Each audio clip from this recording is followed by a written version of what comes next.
guys, napakaganda ng project natin dito sa Multinational Village. So tara, no, check natin, modern yung design natin, and makikita nyo yung mga stoneworks natin sa labas, mga slats natin na WPCs.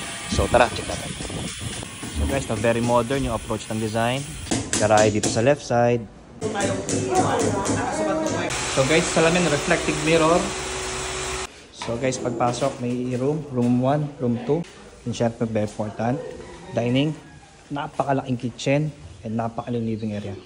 Quality solid door, napakalaki, napakaganda ng finish, solid na solid. So modular cabinets, ready to install na. Ganda. Living area, stairs, may powder room, ganda. Vertical flat, ceiling natin, ang ganda rin. No? Kaya tayo, solid wood planks, second floor. Tiles, kinover lang muna natin ng tarpaulin para safe. Ito yung mga frames ng salamin natin, ready na rin. Room 1, napakalaki, ganda. Room 2, meron sa